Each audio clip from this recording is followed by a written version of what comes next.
एक कक्ष में 600 बच्चियों को बैठा के अगर डिसिप्लिन की बात करें जाती है, बिल्कुल भी उचित नहीं है, संभव ही नहीं है।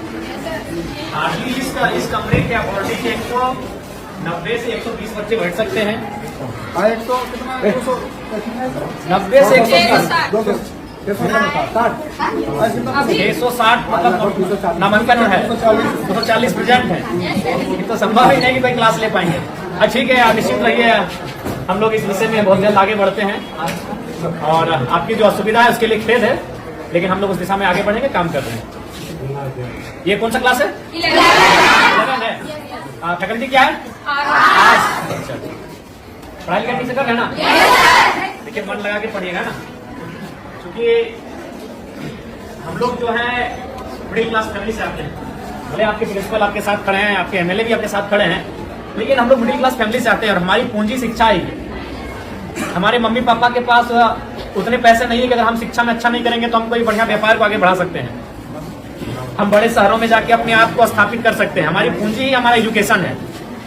हम जितना बेहतर से यहाँ से निखर के जाएंगे उतना हम अपने आप को स्टेब्लिश करेंगे। इसलिए आप लोग किसी भी प्रकार का कोई कंप्रोमाइज नहीं कीजिएगा।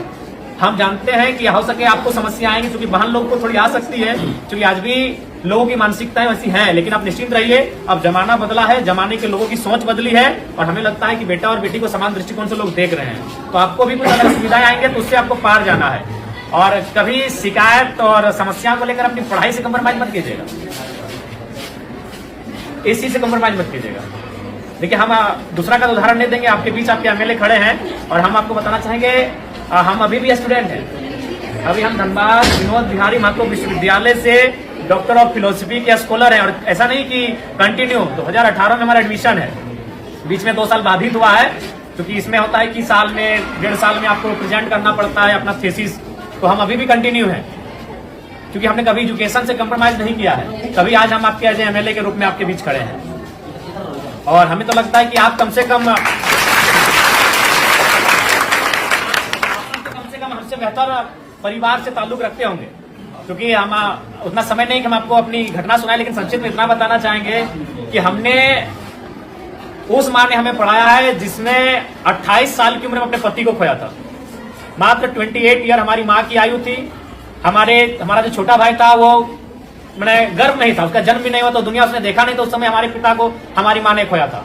उसी साल हमारे दादाजी का भी देहांत हुआ था, और ठीक उससे 2 साल पहले हमारी एक बहन और एक भाई, और उससे ठीक 1 साल पहले 1.5 साल पहले हमारे एक बहन का भी डेथ हुआ था। तो उस परिस्थिति में एक स्त्री ने हमारा परवरिश किया, और आज आपके एमएलए के रूप में हम हैं।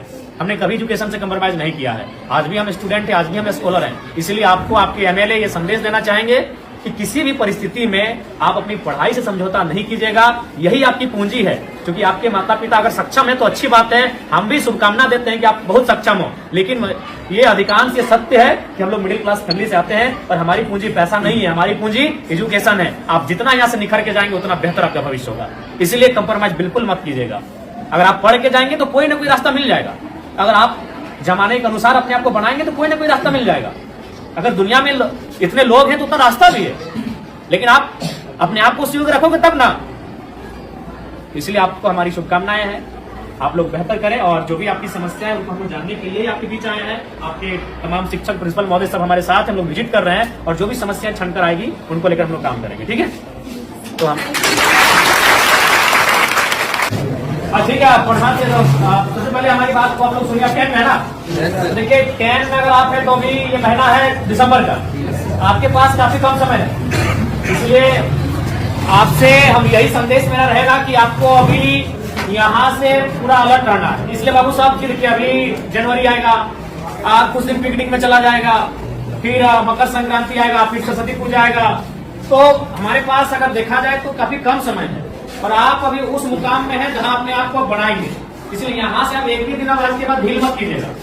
और एक बात, आप जो अभी तक पढ़ाई हुआ है, जैसी बात है, सर लोग मेहनत किए, आप लोग पढ़े हैं, बहुत सारी चीजों को आप जाने हैं, उसको आप प्रैक्टिस कीजिएगा, रिवाइज कीजिएगा। जो चीजें अगर, चूंकि अभी 10 में क्या है कि 10 के जो, चूंकि इसके बाद जब आप कॉलेज जाएंगे तो वहाँ एक्सपीरियंस दिखेगा, लेकिन अभी आप ज्यादातर रट के याद करते हैं, कोई भी चीजें आपको रटते हैं, 4 बार 5 बार रटते हैं, तो उसके बाद भी अगर मान के चले आपसे भूल होता है तो उसको आप हाथ से प्रैक्टिस कीजिएगा, क्योंकि आप जितना पढ़ के रट के याद करोगे उससे ज्यादा आप हाथ से अगर लिखोगे ना 3 बार 4 बार तो उसको आप याद हो जाएगा। जो चीजें आपको लगता है कि इसको हम मेमोरी नहीं कर पा रहे हैं, याद नहीं कर पा रहे हैं, तो उसको आप कम से कम हाथ से प्रैक्टिस कीजिएगा, कई बार रफ लीजिएगा। उस रात में 4 बार 5 बार लिखिएगा उस प्रश्न का उत्तर, तो आपको याद होने लगेगा।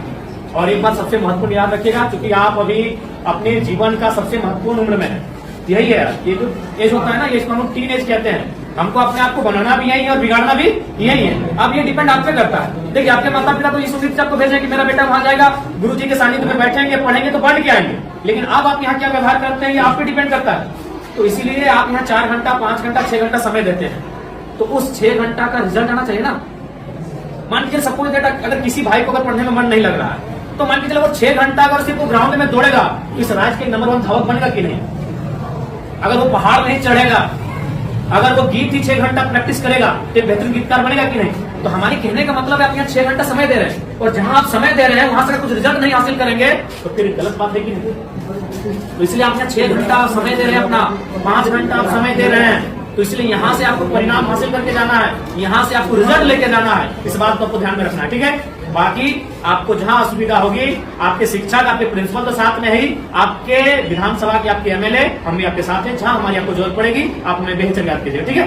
आज चूंकि समय का अभाव है, 1 घंटे हम उसको ले लेते हैं, लेकिन समय का अभाव है। जैसे बच्चा का गाने का दिमाग में इतनी हो गया है, काफी जैसा हम लोग भेजे हैं सर, इसी वाला अनाज मतलब मिलता है। हाँ, तो जो 7-8 बच्चा हम भेजन दिखा के सामाजिक सुरक्षा, समाजिक सुरक्षा, हाँ, पैसा 30,000 का महीना मिलता है, ठीक है। हम 8,000 तो आदमी भेजे, ठीक, इसको हमको संज्ञान में रखिएगा, क्योंकि उनको मालूम है अगर हम खेती में मन नहीं लगाएंगे तो फसल नहीं होगा, फसल नहीं होगा तो परिवार का अनाज नहीं होगा। किसी को मन नहीं लगता, जब धान काटने के लिए जाते हैं पूछेगा मन लगता है?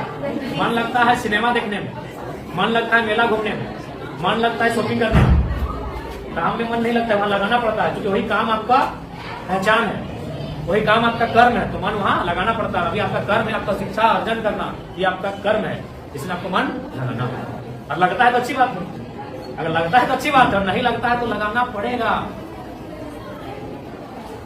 और बाकी आपकी समस्याओं से हम लोग अवगत हो रहे हैं, काफी समस्याएं हैं आपके विद्यालय में, और आपकी समस्याओं का निराकरण के लिए हम लोग हमेशा प्रयासरत रहेंगे। और आप लोग बढ़िया से बढ़िया आगे पढ़िए, हमारी शुभकामनाएं हैं। अगर कुछ समस्याएं होंगी आप सीधा हमसे संपर्क कीजिएगा, और बेहतर अपनी बात को रखिएगा, डर भय मत कीजिएगा कि हम आपके एमएलए हैं, हम आपके एक सहयोगी के रूप में आपको दिशा पथ प्रदर्शक के रूप में आए हैं, आप बेहतर हमें याद कीजिएगा, ठीक है? और एकदम मन ध्यान